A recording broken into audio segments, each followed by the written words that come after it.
En los últimos días, el presidente de Estados Unidos, Donald Trump, ha amenazado con imponer aranceles a varios países, incluyendo México, Canadá, China, Rusia, recientemente a Colombia este fin de semana. Esta medida ha generado mucha preocupación sobre las posibles consecuencias económicas y políticas. La realidad es que no hay sorpresa. Para analizar las amenazas de aranceles de Trump y esta arma política, saludo a la economista Sofía Ramírez, directora de México ¿Cómo vamos? Desde la Ciudad de México. Sofía, me da mucho gusto saludarte, bienvenida. Ustedes precisamente emitieron un informe muy detallado sobre lo que representa el retorno de Donald Trump y los retos que representa de entrada para México en materia de seguridad, migración y comercio. Muy puntuales temas, pero yo agregaría o todo junto, muy al estilo de Donald Trump. ¿Cómo lo ves, Sofía? Pues mira, creo que primero que nada tuvimos ya un primer vistazo a la reacción de Donald Trump con el caso de Colombia, el presidente Petro. Pareciera ser que en el orden de sucesos lo que aconteció fue una falta de comunicación institucional y más bien los mensajes en redes sociales que ciertamente nunca acaban bien. Llega un avión en condiciones de detención para cada uno de los ciudadanos y ciudadanas colombianas de vueltas a Colombia, que al presidente parece no gustarle y finalmente digamos, después de una ida y vuelta, esto acaba muy rápidamente en una amenaza por parte del señor Trump en términos migratorios, de impedimentos migratorios para funcionarios y oficiales colombianos en Estados Unidos,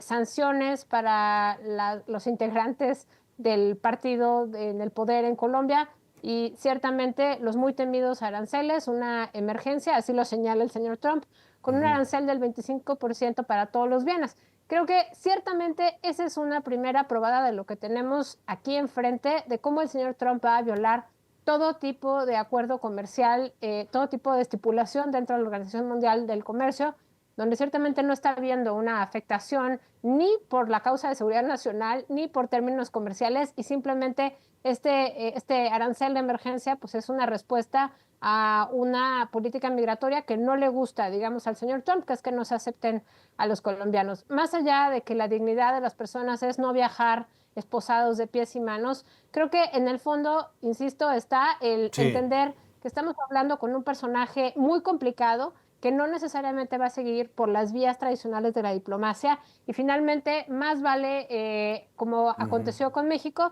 pues mantener simplemente la comunicación institucional de Estado a Estado en un bajo perfil y ciertamente las cifras de ser las que se nos reportan, estos 4,000 personas deportadas a México en la primera semana de Donald Trump, se mantienen por debajo de las 5,200 aproximadamente que hubo en el año fiscal anterior, 2023-2024, donde era un promedio de 5,200 personas diariamente. Ahora, ya lo hemos hablado, utilizar estas herramientas de amenaza, de aranceles, a veces las ha aplicado Donald Trump ya en el pasado. Todos pierden, todos perdemos, incluso los consumidores, pero en esta cosa de ecuaciones en América Latina, donde nuestro principal socio comercial es Estados Unidos, donde van la mayoría de las exportaciones, ¿qué decimos de Colombia, no? Evidentemente, pues tenemos el café, tenemos también las flores, que están en un proceso muy, muy importante ahorita, rumbo al día del 14 de febrero, día de San Valentín, sería un golpe tremendo. Y eso que Colombia no tiene, bueno, tiene más diversificada su matriz de exportaciones que países como México. Lo veíamos en la balanza comercial, Sofía,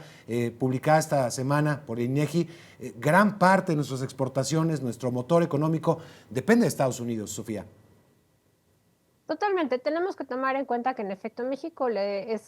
representa el 16% de la proveeduría a Estados Unidos, mientras que el destino de las exportaciones mexicanas hacia Estados Unidos es el 84%. Entonces, hay un desbalance en la relación, sin duda, pero también hay que recordar que esa fue un poco la intención de la integración regional en Norteamérica. La economía norteamericana es varias veces más grande que la mexicana y obviamente eso hace que todo lo que se produzca en Estados Unidos pues tenga que importar insumos de algún lado, muchas veces de Asia, en el caso de China, por ejemplo, en todo lo que tiene que ver con electrónicos o con semiconductores y elementos de construcción de computadoras. Todavía China es el primer país de proveeduría, seguido por México. México tendrá que invertir en ese rubro. Y como bien refieres, la balanza comercial nos vuelve a recordar que este 84% de las exportaciones que tiene México van dirigidas a Estados Unidos y eso nos hace también volver a ponderar, bueno, pues la necesidad de reactivar no solamente mercados como Sudamérica o Centroamérica, que sin duda son importantes,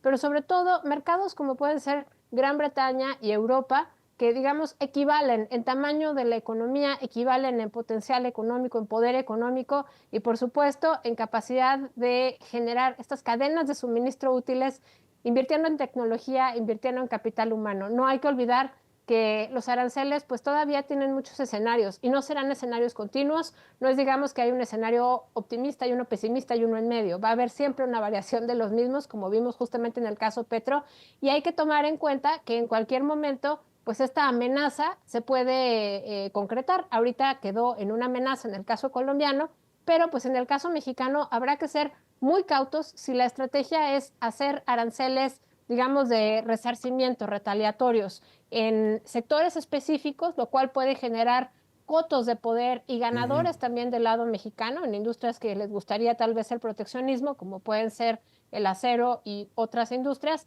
o habría que pensar si no conviene más poner aranceles de manera pareja para que, si bien es un golpe muy duro al mensaje de la inversión y, por supuesto, a la economía y los consumidores en su conjunto, bueno, pues en ese caso seguramente tendríamos tal vez una mayor nivelación en la cancha, en la negociación, pero habrá que ir viendo, esperemos que ese momento no llegue, aunque sí hay que Sí. acostumbrarnos a tener A ver, siempre el plan B y C. A ver, muy rápidamente, Sofía, te preguntaría, yo sé que, a ver, tal vez moleste lo que pueda yo decir, pero ¿crees que la experiencia con Colombia finalmente ya subsanada, esperemos que ya esté subsanada, pero al menos sirvió como alerta, como para decir, a ver, tranquilos todos, ya esa experiencia ya está puesta, vamos a caminar todos, transitar por otro camino?